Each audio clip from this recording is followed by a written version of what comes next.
الدنيا وفي الآخرة.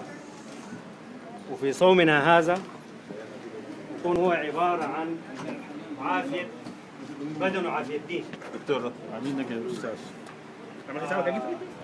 الحقيقة زي ما يقولوا ما في صدفة في الوجود. أخونا معانا زائر كريم هنا، رجل طيب علينا. أخونا دكتور عبدالله إرنس بابا. عبدالله ده هو بلاك أمريكان وعنده تجربة فيري انترستنج، يعني الناس يسمعوها، لرحلته للسودان وخليته السودان شنو الفترة اللي قضاها في السودان من ناحية مجردة.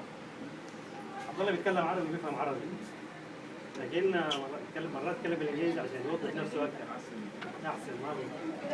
لكن هو يعني حتى لما يتكلم بالانجليزي عنده المقدره العاليه جدا انه الناس يفهموه، لانه كانه ما يعني لك ان تسمع بها تسمع الصومه، حتى زول الاصم ممكن يسمعه بطريقته بوحدانيته بانسجامه مع نفسه.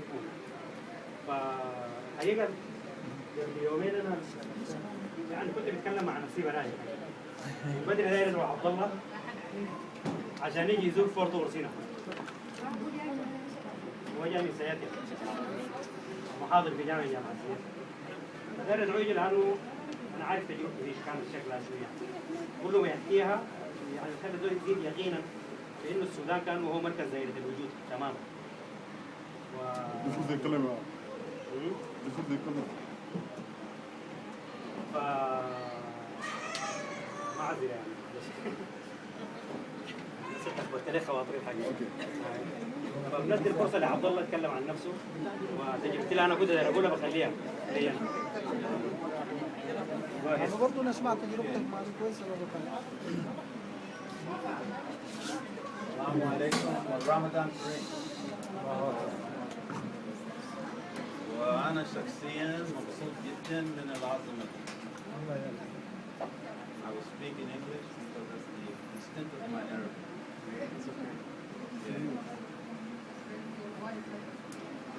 Yeah, I'm in Dallas these days, Fort Worth, for my family reunion.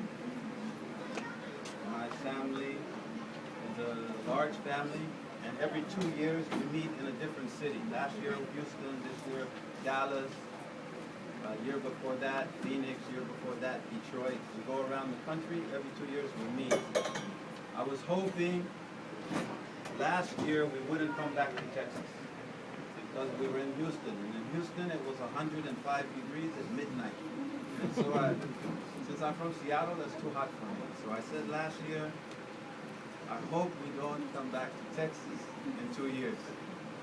And then they said we'll come to Dallas, Fort Worth. And then I said, alhamdulillah, at least I can come and hopefully see it.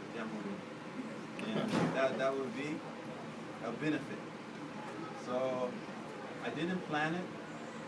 I didn't contact anyone. I just came. But my intention was to call Luffy, to call Mahmoud Amin, and to just let them know I'm in town and I missed them. And as soon as I spoke to Luffy, he said that he'd been thinking about me. He was hoping that I would be able to come. And so here I am. I don't know that I have anything to say particularly useful or interesting at this time. I hope that there will be plenty of time for questions. People might have questions of me, and I would be welcome to answer any questions you have. But I'll tell you a little bit about how I ended up going to Sudan, and then meeting Ustaz Mahmoud, and then staying in Sudan for 9 years to study with him. I studied with him for the full time I was in Sudan.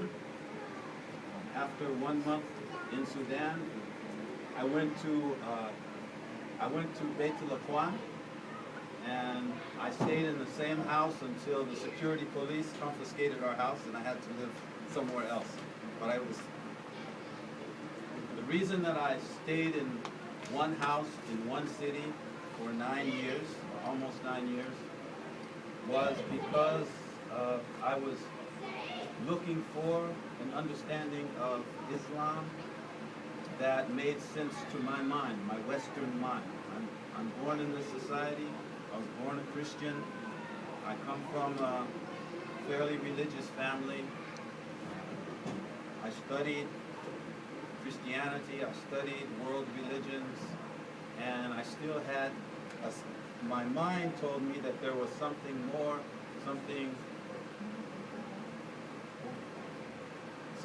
clearer, and that made more sense than what I was learning. Also, being a student of history, I studied a little bit about Islamic culture, a little bit about Nubian culture in Sudan. I was very interested in ancient Egypt. I was interested in Nubia. But mostly I was interested in an understanding of what our Creator intends us to do on this earth. Why are we here? That was a question I was trying to answer. And so I studied Hinduism. I studied Buddhism. I studied a little Mormonism. Whatever came before me, I examined it. And I wasn't satisfied with anything. I practiced yoga, I practiced Tai Chi, I prayed in English, my Christian prayers. But when I found Sufism, I was told that Sufism is the true practice of Islam. It's not talking about how we should be as Muslims, it's treating people as we should be as Muslims. In other words, it's about ma'amala and not about what you look like you're doing. It's not about what you appear to be doing, it's about your relationship with God and your relationship with God's creation. So when I heard that about Sufism, I was interested. The man who taught me Islam in 1977 came to Hawaii, and it's a strange story how he came to Hawaii. He said he woke up in the morning and he said to his wife, I'm going to Hawaii. He's in New York, Queens, New York.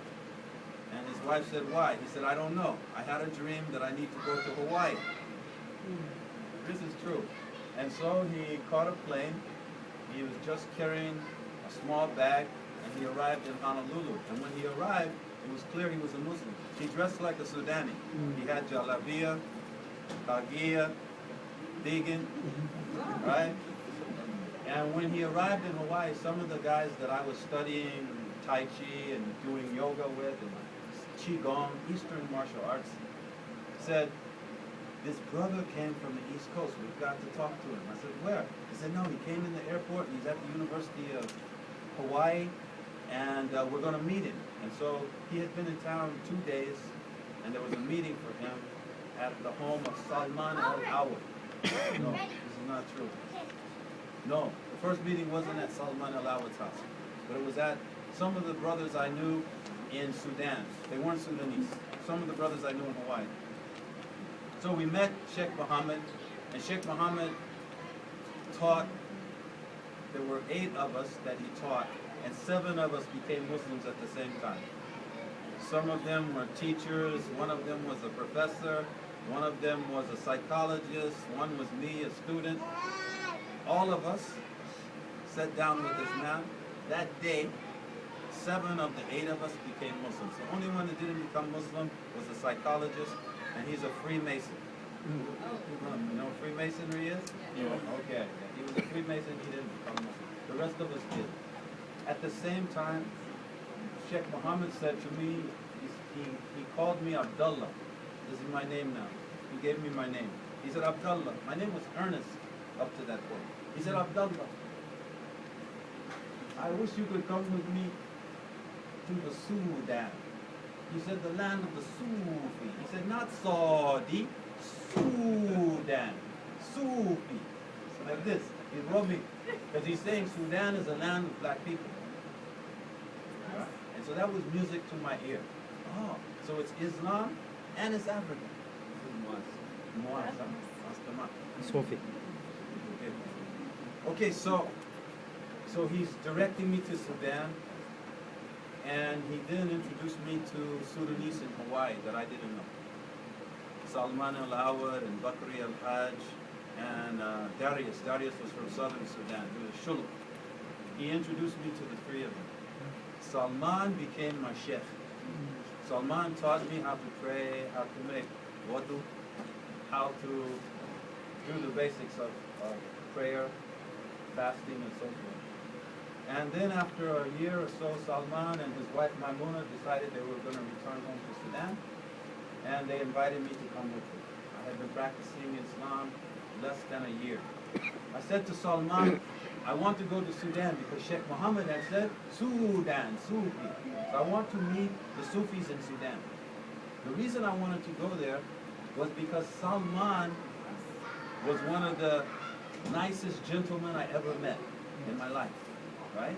And so I thought maybe Sufism has something to do with this beautiful man. He treated people with ma'amala. You go to his house, he gives you everything. He'll leave his bed and allow you to sleep in his bed. If you call him, he'll go anywhere to get you, that kind of person. Sudan.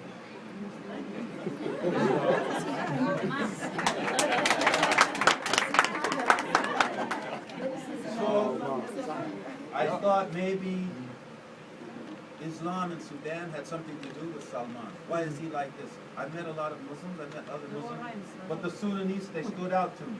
They stood out. So, but I asked Salman something because I had a problem. When I would observe Muslims and so forth, I always would observe the status of women because I have very strong women in my family. And so I was looking for an understanding of Islam where there was equality between men and women. Because in my heart and my mind, I believe that that has to be true of our Creator, that He looks at us equally. He didn't create one to be here and one to be there permanently. My understanding at the time was there should be some understanding of Islam that applies equally to men and women. And so I asked Salman if there was an understanding in Sudan like this. He says there's one teacher in Sudan. He said, I've read all of his books. I said, is he still living? He said, yes. I said, does he, do you think we could meet him? He says, yes. He said, I read all of his books and I believe everything he said. I said, if we go to Sudan, you actually can introduce me to him. He said, yes, I know somebody that can introduce us. I said, okay, I'm coming. I came to Sudan with the intention of meeting Ustaz Mahmoud. He told me that the one man in Sudan who had a modern understanding of Islam, where there was equality between men and women, was Ustaz Mahmoud Muhammad Taha. So I said, okay, I want to meet him. This is in Hawaii, 1977. This is true now. 1977, Salman and Maimuna left from New York. I traveled with them from New York to Gadar. It was Ramadan, just like it is now, 1977. Ramadan in Gadar was beautiful. I had never really experienced. That was my first Ramadan that I really experienced. I experienced it in Gadar. Everybody, Badal Fatur, is going from house to house, and come on. Gadar is very beautiful, right? Thatched houses. Oh my God. Living in the courtyard, the stars, it's just a beautiful place. And so I was like, wow, this is like Africa. I love this, okay? And then in the evening, we're visiting one house after another. We eat here, we drink here, we eat some dessert there, then we do it again. We eat here, we drink here, like that, just all night long, right? And so I loved it, and I loved the people and the way that they related to one another. After about a week or 10 days, Salman said, okay, we're going to go to Umdurman. My friend Merani can take us to meet Ustaz Mahmoud. So I'd only been in Sudan 10 days when I met Ustaz Mahmoud, roughly. He brought me to Ustaz Mahmoud's house, and when I came, it was a room about this big, his saloon. Smaller than this, maybe, smaller than this. The saloon to Beit Ustaz. And I found all of the brothers were sitting on one half of the room, like this brother here is sitting. Right? This is Muhammad. Muhammad's son? Yeah. Yeah, they were sitting like this. Maybe your father was one of them, not sure. They're sitting like this, and everybody is like waiting for something. Lakin muhazzabin. Grown men waiting. And so I said, what are they waiting for, like this? And then the sisters started coming in, and they filled up the side of the room like this. And so the sisters are here, and the brothers here, and I'm sitting in a chair, a guest chair. And then Ustaz Mahmoud came into the room.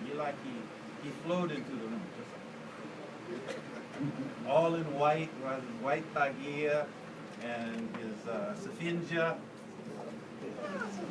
And so he just flew in, he came into the room, and I'm looking at this man, and I was like, oh my goodness, I see what they're waiting for, right? Because just his presence when he came into the room was just something amazing. Then he started talking. He spoke perfect British English to me. He spoke English with a British accent, okay? Perfect English. I'm going, oh my goodness, you know? And then he asked me a few questions, and he was so kind, and he seemed like he was just so concerned about me. He was focusing on me, you know? He has that ability.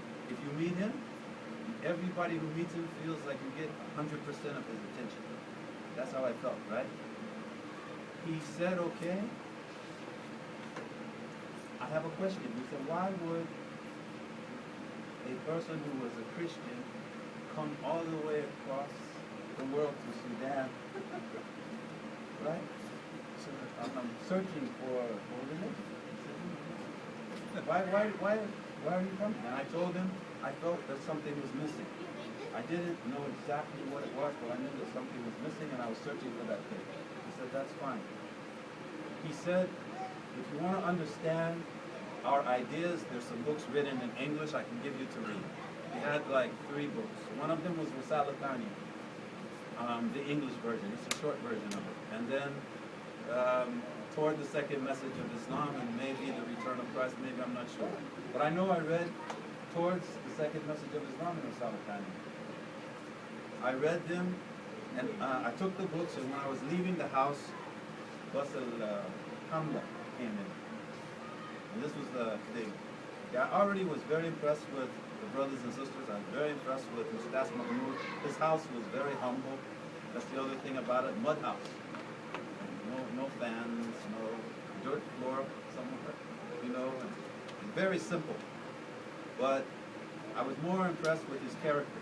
When I left the house, the bus of Hamla was coming back from distributing the books. And I heard them before I saw them. I heard the bus, and then I heard chanting. I didn't know what they were saying, but it was beautiful. It was just a chant to me. It was just beautiful. I couldn't even understand what it was, but it sounded beautiful. And then I looked up, and everybody in the bus was wearing white. The sisters were dressed in white toques, and the brothers were dressed in white jalabiyah. So all I heard was a beautiful thing, and I looked up and I just saw beautiful people dressed in white coming in, and I asked Salman, I said, Salman, are these his students? He said, yeah, these are his pupils. I said, I'm coming to study with them. And I hadn't even read the books yet. When I saw them, I said, I'm going to come study with them. I told Salman that. But then I went and I read the books so I wouldn't seem stupid, you know. So I read the books, and then maybe 2 days later, or 3, I came back to Ustaz Mahmoud. He again, it was time of Jalsa. So first we sat with the brothers and sisters, then people left, and then we were kind of just with a few people in the room. And he asked me what I thought of the books. And I really, honestly, I will tell you this. I still am reading Risalatani. And every time I read Risalatani, in English now, I read it in English. Every time I read it, I learn something new about myself and about Islam. Every time I read it. I just read it that one time in English, and when he asked me what I thought of it, I said, I think you are the truth I've been looking for. I said, it's kind of strange, right?